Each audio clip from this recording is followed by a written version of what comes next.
9, 8, 7, 6, 5, 4, 3, 2, 1. All systems go. You're listening to Sudbury News Talk. I want to show you something. Stand by. On the morning shift. Anything Could happen. Sudbury News Talk on the morning shift.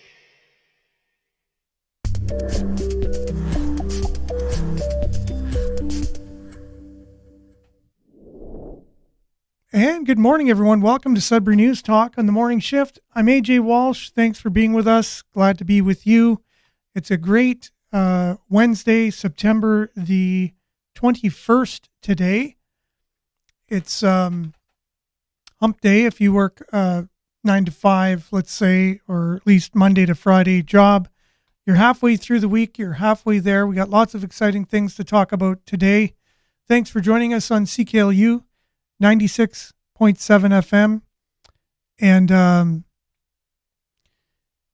the Facebook Live, YouTube Live at facebook.com/Sudbury News, youtube.com/Sudbury News.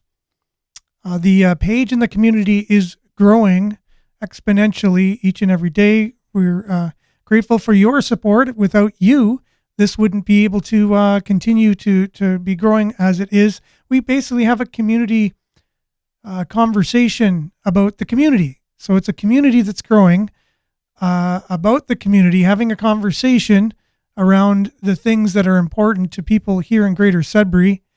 And you can catch us, like I said, if you're listening on the radio, CKLU, Sudbury's campus and community radio station. It's been around since 1994, started in a little trailer up on the hill at Laurentian's campus, and now is in the McEwen School of Architecture on the corner of Elgin and Elm Street, and basically runs mainly by volunteers. And so we're grateful for your support financially. We're thankful if you volunteer, or if you're thinking of volunteering, you could actually get in touch with us and pitch an idea for a show. You can just do it on the radio. You can do a podcast. You can also do live streaming like we're doing as well. So many opportunities to serve your community through the campus and community radio station, and that is exactly what we are doing. And so we have started this conversation about local news and events. Sudbury News is where you can catch us on all things social media. We do have Twitter. We do have Instagram. We're not quite on TikTok as of yet. And Miles, yes, Miles is joining us momentarily. Your mic is working really great, Miles. So Miles will be my co-host today. How you doing today, Miles? Pretty good. You can hear me? Looking into a little screen. Yeah. Okay. Yep. So you got a little screen, but that should be fine. We can see you rather well. You're looking nice and handsome this morning. You're off to a good start, even though you've experienced technical difficulties as well. But you, like us over here, found a way to get around it and to get through it and to continue with the show. The show must go on. Yeah, always adapting, as you say. So, Miles, if you're not, you're not familiar with Miles, you've been on the show before in the Sudbury News incarnation, but before Sudbury News, Miles joined us on Sudbury Sports Talk. So today actually is going to be a little bit of a reminiscent time for us, because we are going to be talking a lot of sports, and a lot of the news and sports today has come together in a way where I'm pretty sure it's going to take up a good portion of our show this morning. Yeah, especially the part where there was big Wolves news yesterday. So that's what exactly with the owner. Yeah, there's that, and there's the Wolves played last night, and there's some press releases coming out of Sudbury Wolves Sports and Entertainment Group, along with just the Sudbury Wolves alone. Some things going on there. So lots to talk about in terms of sports and the community and what that means for the community. And we've talked about this at length, but some new statements and things, some innuendo and some clarifications, and we'll talk all about that stuff with you when we come back, and it's Sure. going to be basically like our old days on Sudbury Sports Talk. Right on. So if you want to, Miles, just before we get started, give us a little bit of your background in sports. Like, what kind of sporting background do you bring to the table in terms of your, not only the sporting that you did, but the officiating and things like that. I'll be right back with Well, my suit coat. I guess I've been typically uh, Canadian in that I grew up in hockey background. So I played in hockey, and I officiated in hockey for quite a few years, about 35 years at different levels, minor hockey and some junior levels, and interested in most sports, and played softball, fastball in the summertime. So I'm a little older now, so I'm not able to do a lot of those things anymore, but I still like to follow all of the happenings in national and local sports. And when you were officiating, you were doing refereeing, and tell us a little bit about someone you worked a little bit with, who's well known, who's on Hockey Night in Canada. A little bit about that and who that is. A short time, yeah. A short time. I was when we lived in Southern Ontario in the Kitchener, Waterloo, Guelph area. I worked doing some levels of junior hockey, and did hockey with Ron McLean, who's a CBC Sports well-known Hockey Night in Canada broadcaster, and so on. So that is something a little interesting. Yeah, so you got to know him a little bit, right, behind the scenes before, or was he already dabbling in broadcasting at that time? Oh, he was already in Hockey Night in Canada at that time. Oh, interesting. So he would have had some type of This was in celebrity. the very late 1980s, early 1990s. Yeah, Okay, yeah, cool. in there. Yeah. So I know we've had some conversations. You got to know him a little bit behind the scenes and things like that. And he Yeah. became a little controversial in some of the ways that he treated his co-host, and the way his co-host was ousted from his position, and the way he kind of, handled that whole situation. And a lot of people are polarized between, some of the choices he made recently in terms of that. Yeah. So yeah, as far as with Don Cherry you're talking about, so he Correct. Yeah. became polarized. Yeah. Yeah, For sure. although Don Cherry still gets a voice out there. He has a podcast he does every week. I've listened to it a few times with his children. Yeah, he's gone on and he's using, the Social technology media. social media, like we are doing. Like he doesn't need a big broadcaster. He has the name, he has the recognition, and he has hockey knowledge, and he really, as brash as he can be and is, and very, what's the word? Not politically correct. Controversial. Controversial. That's right.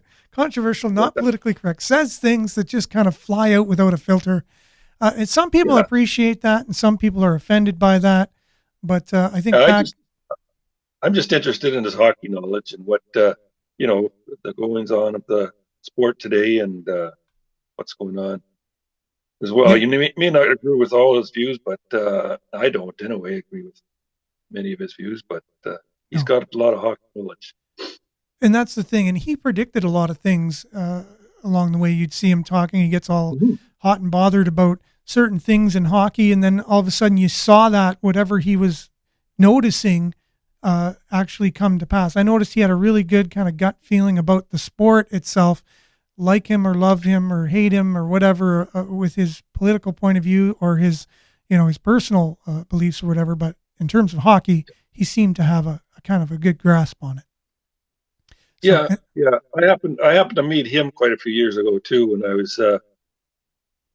This was when I was in my college days at Seneca College. There was a college hockey championship, and he attended, and up was in the press box because I was doing some work for the championships itself, doing some statistician work, and he was up in the press box, and talked to him a couple of times. yeah. And so, what is he kind of a down to earth kind of guy? Do you think, as far as Yeah, you're concerned? Yeah, he's pretty down to earth, and like to talk about the same things we talk about a lot of times. Yeah, exactly. You could just talk about You know? hockey Yeah, 24/7. yeah, Yeah. yeah. I can't remember. Like I say, that was almost it was 40 years ago. It's a lot to remember, but I don't. Like I said, I just remember him being there. Yeah, for sure. And just a reminder for everyone, we're joined by Miles, who been on the show before, joined me with Sudbury Sports Talk before we did Sudbury News Talk. He's on Yeah. his phone because he's really able to roll with the punches, even though he was having problems with his other There's desktop. desktop Yeah. today. Just came on his phone, and that's how easy that is. And we're going to be interviewing some candidates coming up starting tomorrow. So, we already interviewed Natalie Labby last week and the week before, but we're getting some more candidates in, and they might experience some technical difficulties too.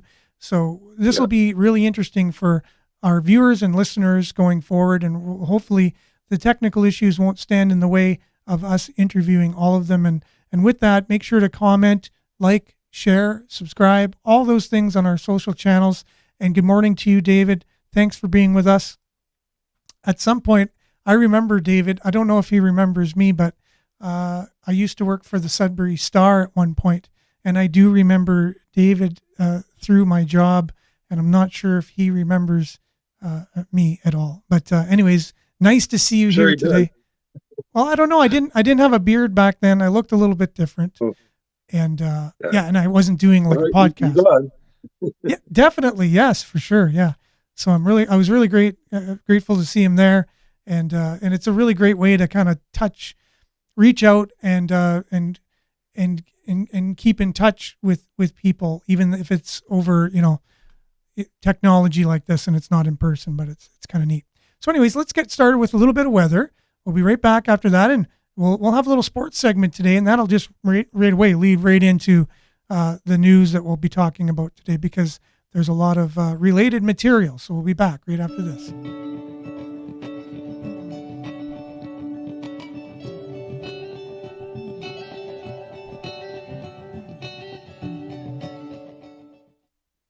And as usual, weather continues to happen regardless of what we do, say, or want. It just happens. So we're just going to report whatever it is. And that's what we got going on today. And I'll just slide my mic over because I'm got to center myself here a little bit better. Here we go. So right off the bat, you can see a red strip across the top of the screen says severe thunderstorm watch. So we have a severe thunderstorm watch. It's currently 16 degrees. There's fog. Chance of showers today is 60%. Along with that, thunderstorm watch warning from Environment Canada. So we might as well just get to that right away and see what that's all about. And that's from 7:35 a.m. today. Greater Sudbury and vicinity conditions are favorable for the development of severe thunderstorms that may be capable of producing strong wind gusts and large hail. So the hazards could be up to 90 kilometer an hour wind gusts, up to a Toonie-sized hail. And Wow. that's for this morning. Large hail can damage property and cause injuries. So there's all these things that I think we know what large hail can do, but they have to kind of give that. It's Watch like your cars. what's that, Miles? Watch your cars. Yeah, exactly. If you have a garage, get it in the garage, and it should be safe. Okay, so later today, like we said, That's after the last day of summer too. oh yes, thanks, Miles. Last day of summer, everyone. Yeah, you know what? I always forget those types of announcements and stuff, and then when the show's done, I'm like, I should have mentioned that. So I apologize for those types of things. It's okay. Tonight it'll be increasing cloudiness early this evening, 6% chance of showers late this evening and overnight. The wind will be dying down a little bit. It won't be 90 kilometers, but it could be up to 50. The low will be 6 tonight, so that's a little low. A little cooler Thursday again. Tomorrow, 40% chance of showers, a high of 9. Friday looking still to be sunny, which is nice. Everyone likes a nice sunny Friday. And 15 degrees, very comfortable. Saturday, mix of sun and clouds, 16 degrees, similar temperature. Sunday, calling for a chance of showers in the range of 30%. And then again, Monday, chance of showers and so on. Here's a look at your satellite as it looks like over northern Ontario. Again, lot of clouds lately, and the odd break in clouds, which gives us that odd sunny day, which we will be experiencing on Friday. So we'll be back right with a little bit of sports, with Miles talking sports, and then some news headlines and some news. Looking forward to spending some time with all y'all today. So make sure to like, subscribe, share, and make sure to comment, as this is your show. We'll be back right after this.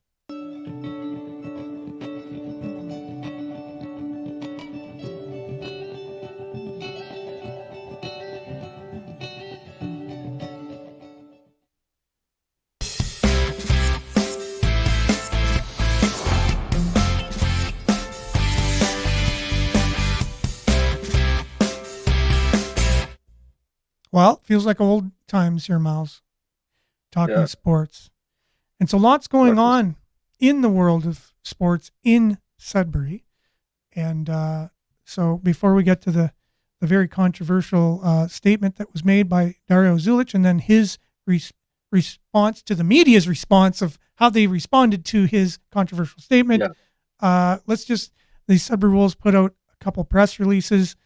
There's also couple other sports related stories, but I'd like to end with that because that'll go right into the rest of this morning. So the Sudbury Wolves put out a press release here of, I'm going to get it up on this screen because it's easier to read. Which press release? Yeah, so the Wolves launch Elite Skills and Development Program.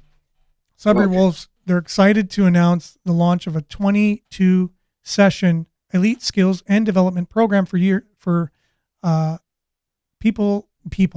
athletes born between 2007 and 2009. This elite training program will begin Monday, October 10th, and will run until Monday, March 27th. Wow, that's like the whole hockey season pretty much. It will focus on developing hockey players' skills, instructed by Wolves assistant coaches Rick Duvall and Gary Riccardi. And did I pronounce that right? Anyways, sorry if I didn't. Learn more about our highly trained and experienced coaching staff. Rick was the head coach and general manager of the Hawkesbury Hawks Junior A team, Central Canada Hockey League, for the past 8 years prior to joining the Wolves. During Rick's time with the CCHL, he led his teams through 400 wins and is a two-time CCHL Coach of the Year, including most recently the 2021-22 season. And Gary has significant work experience in player development, and he's been instrumental in helping build key hockey programs in both Chicago and St. Louis. Gary's also owner of Core Hockey Elite training camps and has helped elite junior and professional players. So these camps can focus on improving player skills and understand the patterns of the game. The list of players Gary has worked with includes former Wolves Mark Stahl and Tyler Pyatt, along with their brothers Patrick Sharp and Robert Bertuzzo, in addition to others. So anyways, he has a shout out from Pierre Dorion, general manager of the Ottawa Senators, says he's witnessed firsthand Rick's ability to both teach and develop players with his positive winning approach and attention to detail. Then Mark Stahl also gives a shout out, saying his positivity and great character, along with his knowledge of the game, made it a joy to come to the rink. So it sounds like players will be in some good hands here with a lot of good experience training them, and they have a good pedigree here with that. So that's good. Very good. So there's you there. It's always good to see positive news. 100%, yes. So if we get to our Facebook page here, which I'm not sure what exactly is going on, because I've already done this. Okay. Back to technical kind of weirdness, but there's another story along those lines.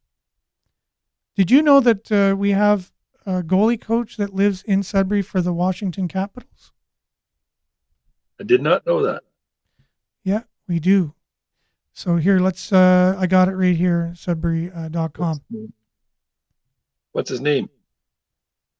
His name is Scott Murray. Scott Murray. I've heard that name. Yeah, so he's been the coach for a bit. So in March of 1996, Mike Legg would register the first lacrosse-style goalie in the NCAA competition, dubbed the Michigan these days, at all levels of hockey. And so in 2019, Andrei Snechnikov, can't believe I pronounced that right, became the first player to manage the feat of an NHL to manage the feet in an NHL game. So it's been done a few more times in recent years, something that Washington Capitals goalie coach and longtime Sudbury resident Scott Murray is keenly aware of. Keeping up with the latest trends of his trade and constantly learning has always been his trademark of the friendly 41-year-old, now in his 10th year with the Capitals organization. Wow. So he said, That's a long time. Yeah, for sure. For that kind of position, I know they could go through goalie coaches quite frequently. But yeah, 10 years. And that includes the Stanley Cup in that 10 years. So that's pretty cool. Yes. Mm-hmm. Yes. He says, you're always trying to evolve. There's always new stuff that comes in. You learn what works, what doesn't, and I've learned from my mistakes. So that was a quote from Scott Murray. For as much as the game of hockey itself is constantly changing, so too are the men and women who are teaching the game at all levels of the sport. And he says, I think my approach is now a little more simple. I try not to overcoach and look to add layers that complement what the guys already do well. So good philosophy there. Yeah. Talented people here in town.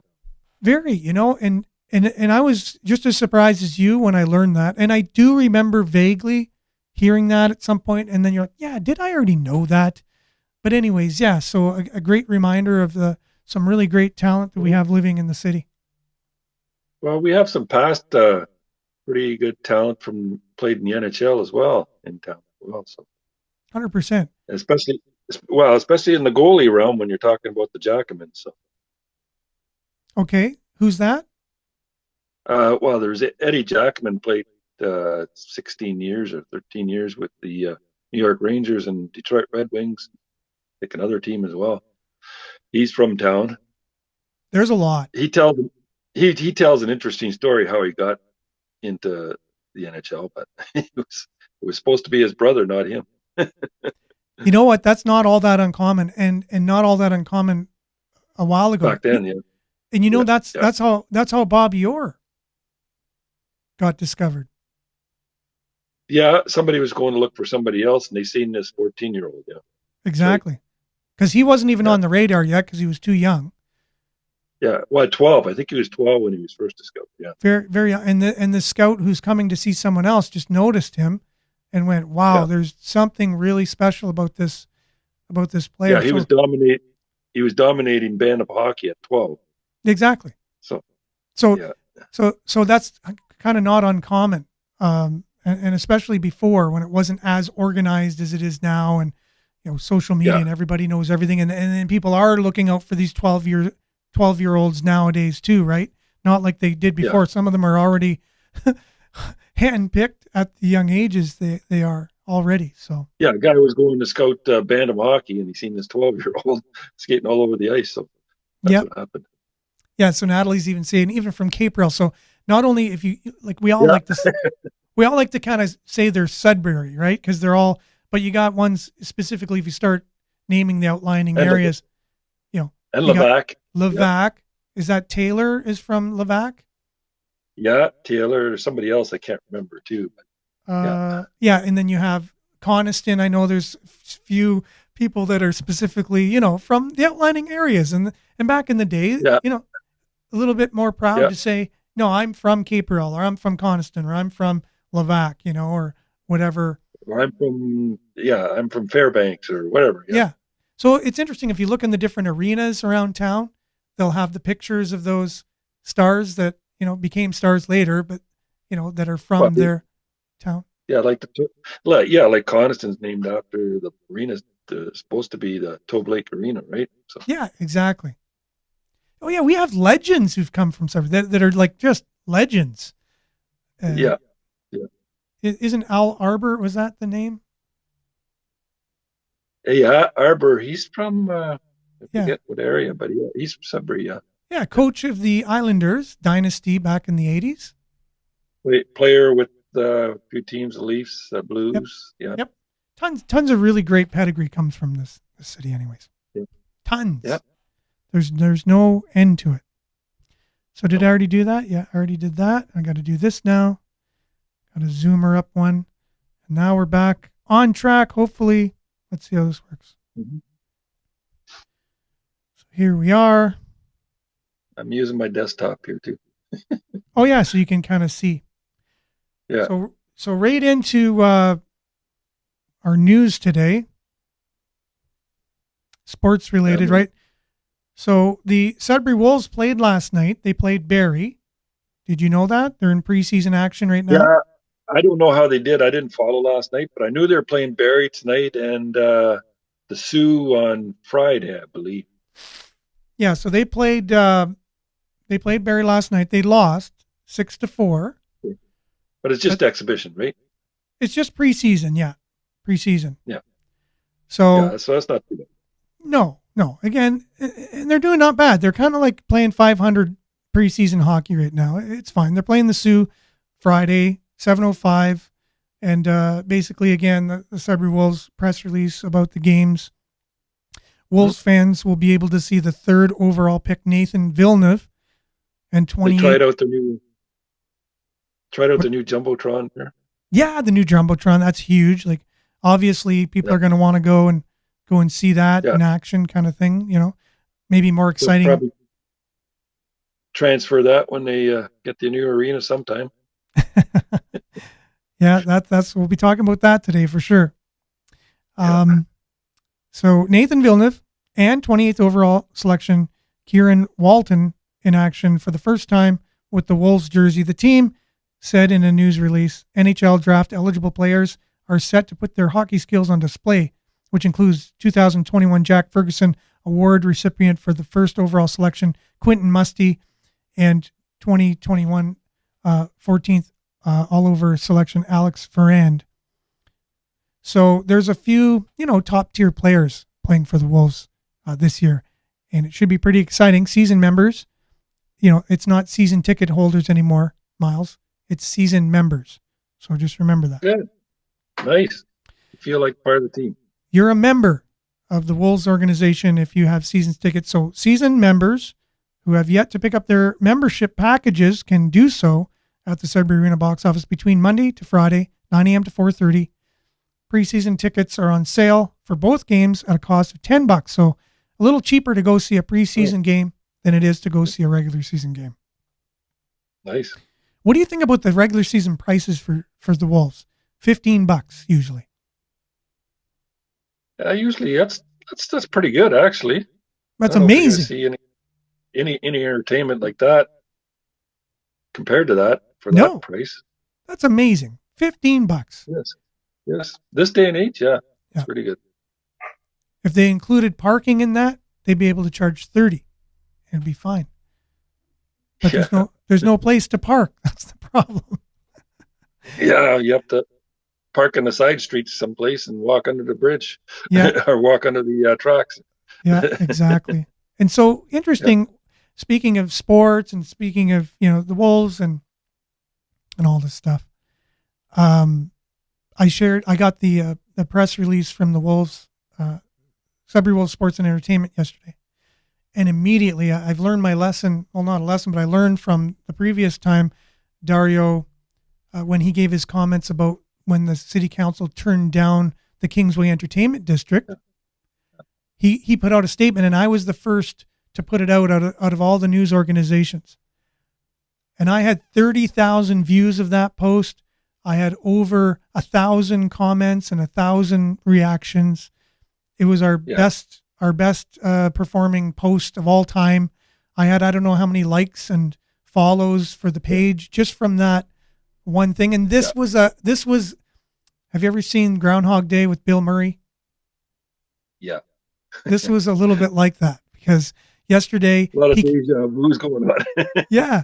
So he came out with his statement about, his statement, because Yes. I'm glad he did. Yeah. So he's at the Because arena. because my comments were always, he's not going anywhere. He's, and I don't know whether I have to apologize, because I thought he was playing some games with the city, but he's not going anywhere, and I explained in my comments why he's not going anywhere. And he even said so yesterday, he's not going. Yeah. So spoiler alert. So I really appreciate, spoiler alert.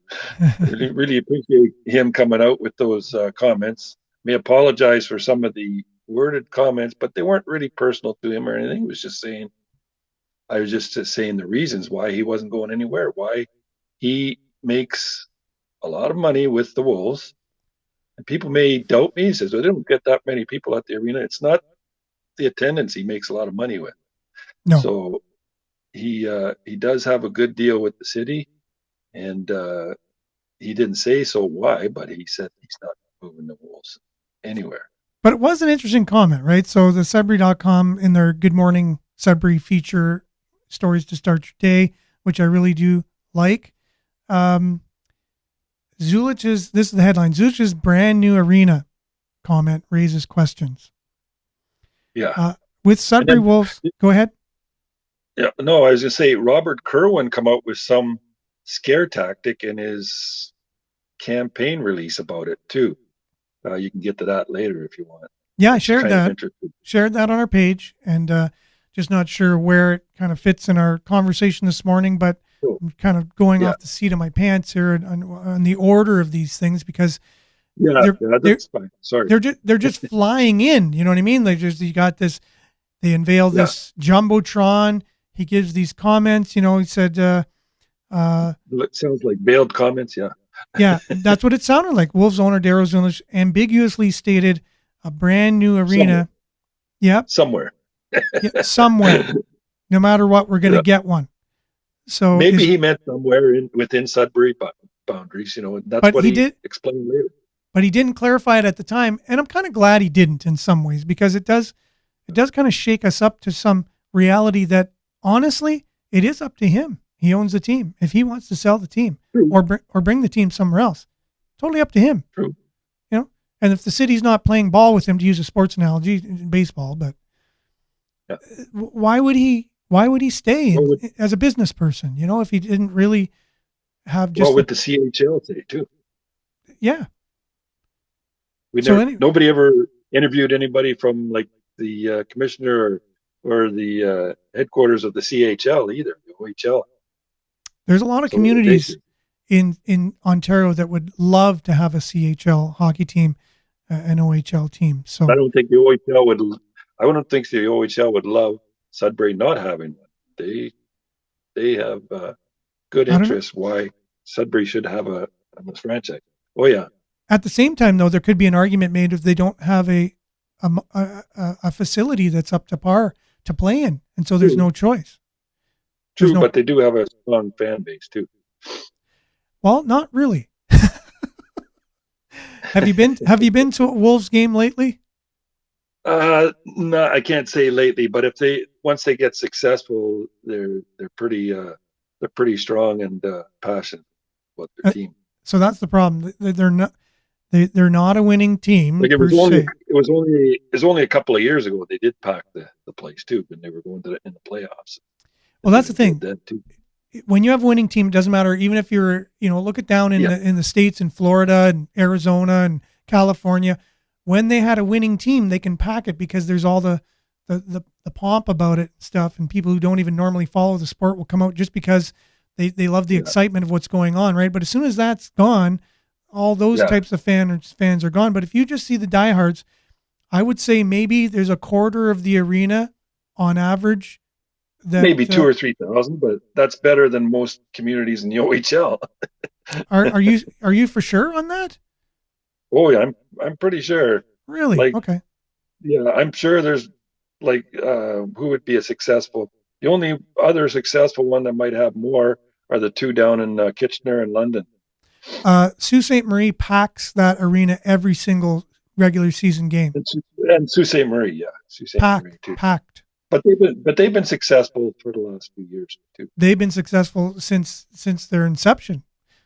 When I was young. There's been some down years, but they never waver much. They're probably the most passionate of any of them. The Sault, for sure. Yeah. So Darragh Zulich makes these comments, basically going to have a brand new arena no matter where it's going to be. We're going to have one. And we just thought we would give this, for the rest of our 2-year lease, fans something good to look at kind of thing, which almost made it like, we're going to give you this nice Jumbotron for the next 2 years. But after that, can't make any promises, is what kind of it came. He says, won't be here much longer in this arena. Zulich said during Friday's unveiling of a new scoreboard at the Sudbury Community Arena, the Sudbury Wolves will very soon be playing in a brand new arena somewhere. Mm-hmm. Somewhere, he added, making reference to finishing out his last years of his lease. We're not going to be here forever, I can tell you that. Soon we'll be playing in a brand new arena somewhere. The Sudbury Wolves' current lease with the Sudbury Community Arena expires May 31st, 2024, but there is 3 1-year extensions included in that, so he could actually extend that for 3 years for 1-year periods of time. So it could go till 2027. Now, the way he does the basketball team, as we know, he also owns the Sudbury Five, right? So Sudbury Five's lease is year to year. There's no multi-year lease for the Sudbury Five. So he's got 2 irons in the fire in the arena, the Five and the Sudbury Wolves. So that's obviously, so Dario then comes out and makes a statement. And I just shared that right away. As soon as I got it, it must have been less than 2 minutes after it came right out of their department, right to my email. I shared it. So he said, with regards to my comments as reported in some of the media, let me be perfectly clear. My commitment to Sudbury is unwavering. Regarding a new arena, let me be equally as clear. As the owner of the Sudbury Wolves, I want the players, the fans, and all the people of Sudbury to enjoy our brand of hockey in a new, capital N, capital E, capital W, events center, not a refurbished arena.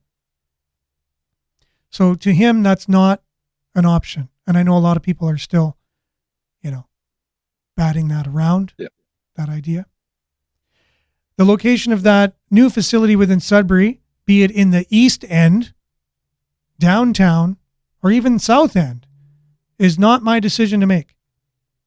It is a decision of council. So you know what? As a PR person, I really do like that statement. He clarified everything. He put an exclamation point on some of the things that are, important as well. Need a new arena. We need a new arena, not a refurbished one. And it doesn't matter where the thing goes in some ways, if it's in the city.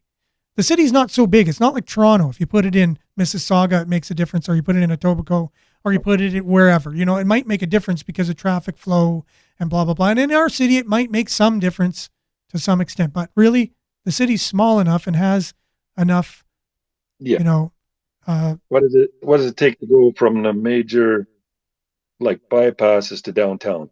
10, 12 minutes? That's what I mean. From 69 or from the Kingsway, whatever. To me, the number one place for an arena is downtown. It just is.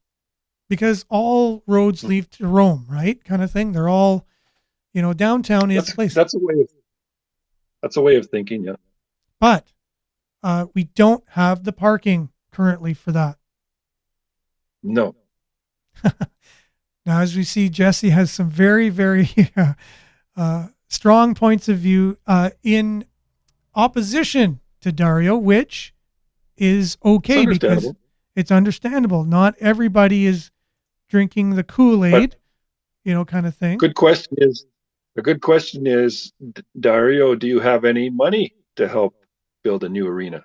Kind Or of do you thing. have any new well, he talked about it 3 or 4 years ago when his group were pushing for the Kingsway Entertainment Center, Yep. that he had an investment group. What? I haven't heard anything about the investment group now. What's going on there? I think there is, and I think the partnerships of the casino was supposed to kind of go along with that, and I do Right. believe he was in the looking out for the idea of how to make that whole area something more than just an arena, Right.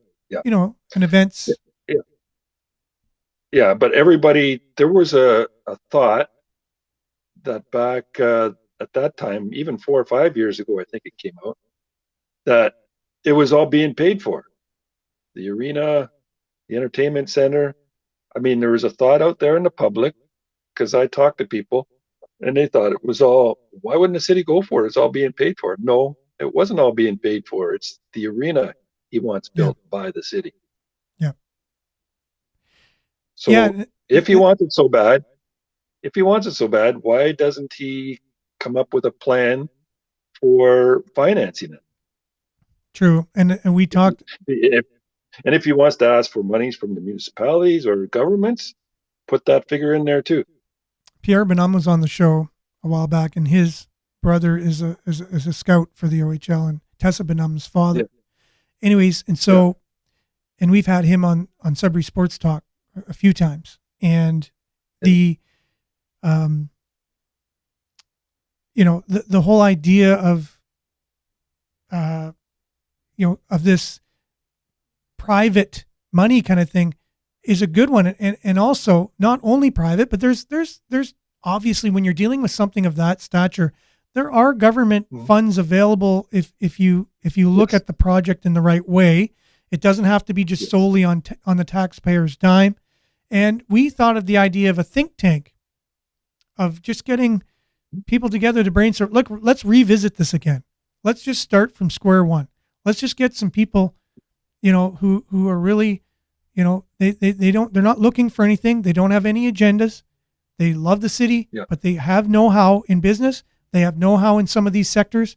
Someone go out and handpick a little group of people to have just a sit-down meeting, or a couple meetings or whatever, and throw ideas out there and brainstorm it as if you're in a corporate board of directors meeting, and you're really,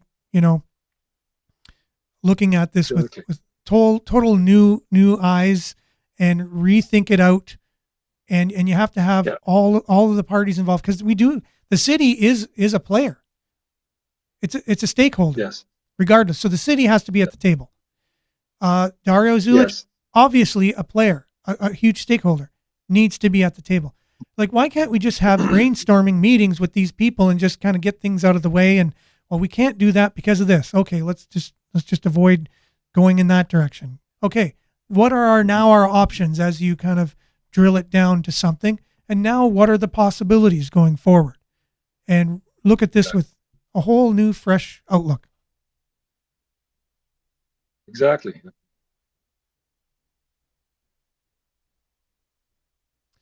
Yeah, well, that's true.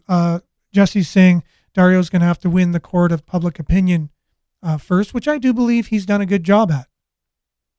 All in all, I think really good. if this show, like we've talked about before, is a good example of how people are feeling in the community, which it is, because we see comments, good and bad, and in our Facebook page we see all the comments on all the stories, and on this show people commenting, and the conversations we're having and the guests. We have a good sense of how people feel about the community, how they feel about the mayor, how they feel about council, how they feel about the KED and the whole fiasco that's gone down. And I think Dario, by and large, has about a good 85% approval rating, would be my kind of guesstimate. If You there think was it's a that high? ratio. Yeah, for sure. Okay. Okay. Yeah. Let's say between 75 and 85 then is what I would say, if you want a sliding scale. It's hard to say. It's hard to say because there's a lot of knowledge out there that's not known by the public. So, about the Sudbury Wolves and the Yeah. long-standing deal that they've had with the city for over 25 years now. It's the same deal that Dario took over when he bought the Wolves, and it's one of the best deals of any OHL club with a city Really? in the OHL. Yeah, Wow. yeah.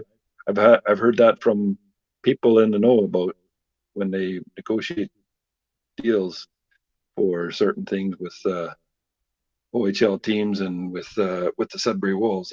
It's one of the better deals. So the revenue sharing, the cost, the taxes, all those things, like how the owner of the team benefits from the city. And it's not just only around the Sudbury arena. It's around all arenas in the Sudbury region. Oh, okay. All 14 arenas.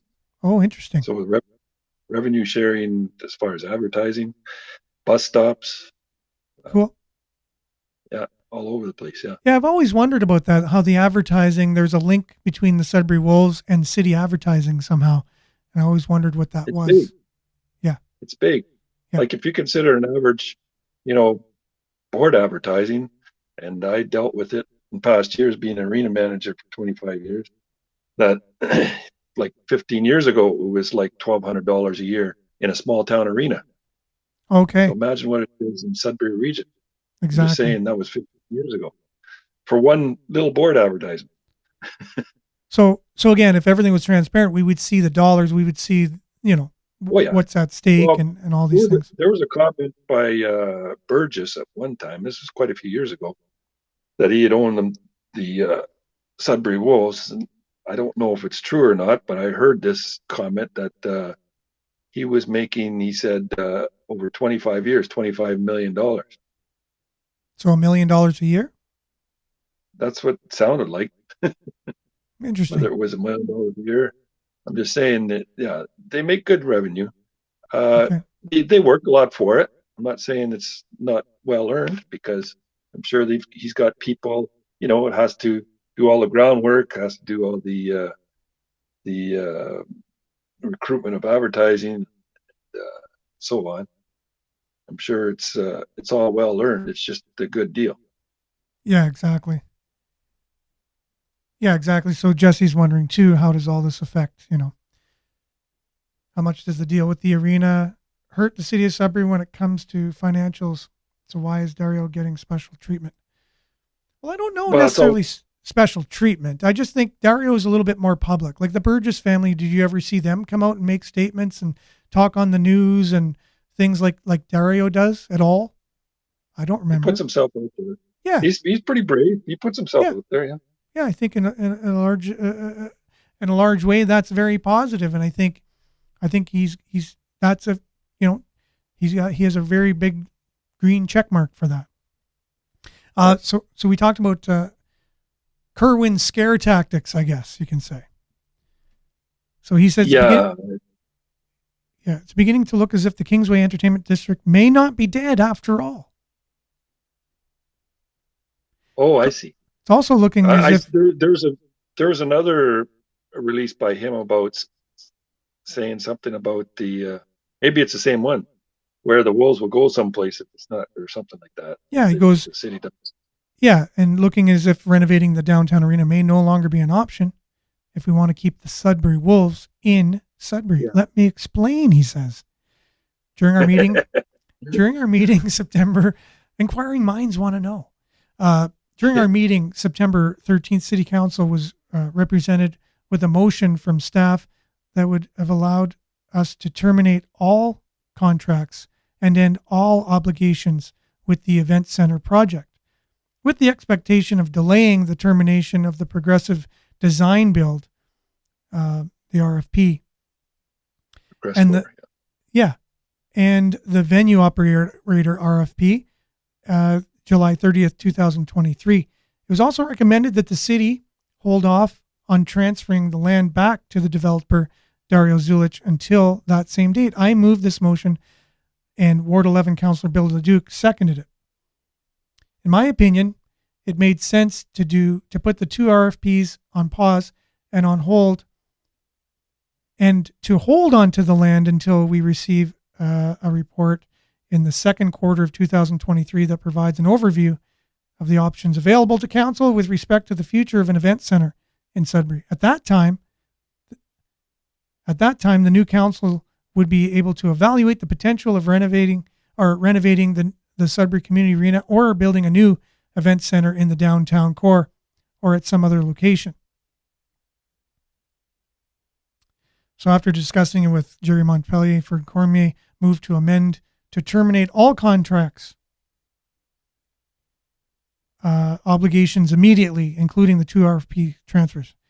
Then last Friday, Mr. Zulich, owner of Sudbury Wolves, introduced a $600,000 video board to season ticket holders explaining, I just want everyone to know, that was his statement, especially the last few years, that we'll be in this barn. We won't be here much longer. I can just tell you this, the Sudbury Wolves very soon will be playing in a brand new arena somewhere. Mr. Zulich seemed to be making it clear that when his current lease expires at the Sudbury Arena, his team will be playing in a new event center, not in a renovated arena. His lease expires May 2024. It includes 3 one-year extensions, as we talked about. So to 2027. Yeah. So basically, the best spot for a new event center downtown would be on the block of land between Shaughnessy and Minto Streets. That footprint would allow for a smaller facility than was proposed on the Kingsway, and would likely cost That's the parking lot beside. Yeah. Yeah. But I thought that's where they're building the new library. Yeah, I thought so too. Maybe they include it all in one, right? Yeah. What's wrong with that? Like, why can't we build a library, event center, and arena, multi-layered, and maybe even parking structure underneath? I think there's one like that in Brampton, I believe. Mm-hmm. It's got several rink pads. It's got library. It's got a stadium. It's been around for quite a while. It's where the Excelsiors played before they moved to North Bay. Yep. Not Excelsiors, but the battalion, I should say. Where they moved to North Bay. Yeah, so he's saying, well, instead of building this littler one downtown, you could also now say, well, why don't we just build the littler one out on the Kingsway at $120 million, kind of thing. Could. So he could still have his investors on board for expansion on it, whatever. Yeah. But why would we want a little arena that costs a little bit amount of money? Isn't the arena the idea to bring in major events and things like that, like to have the Memorial Cup? Well, yeah, you have to.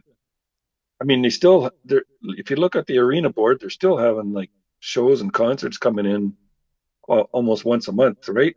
Or more. Yeah. So yeah, you need something that's, entertainers don't laugh at. Yeah, and that's the problem, right? Yeah.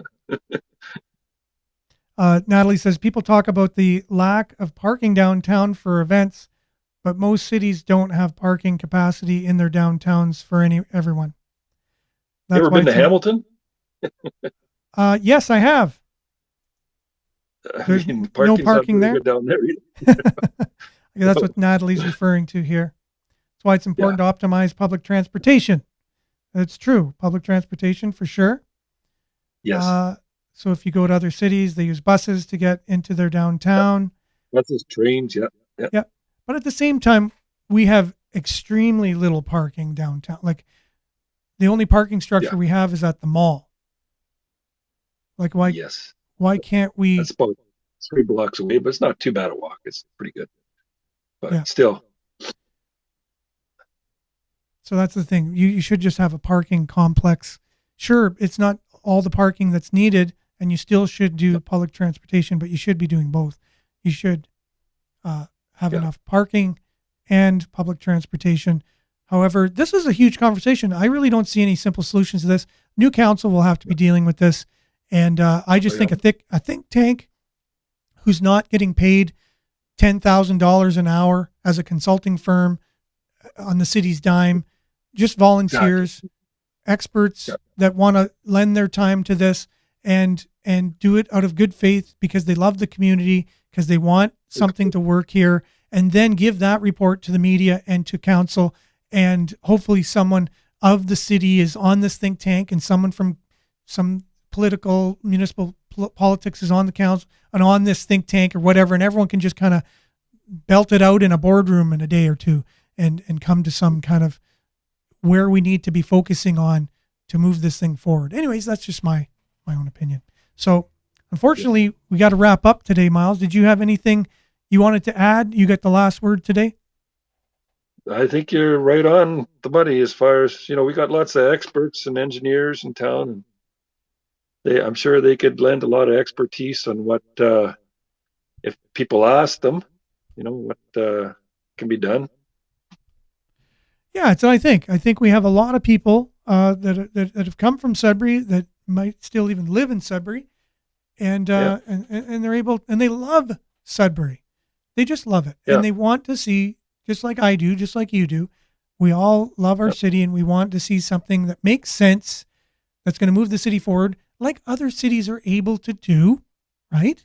Other cities are able to have a university that doesn't go bankrupt. They're able to do that.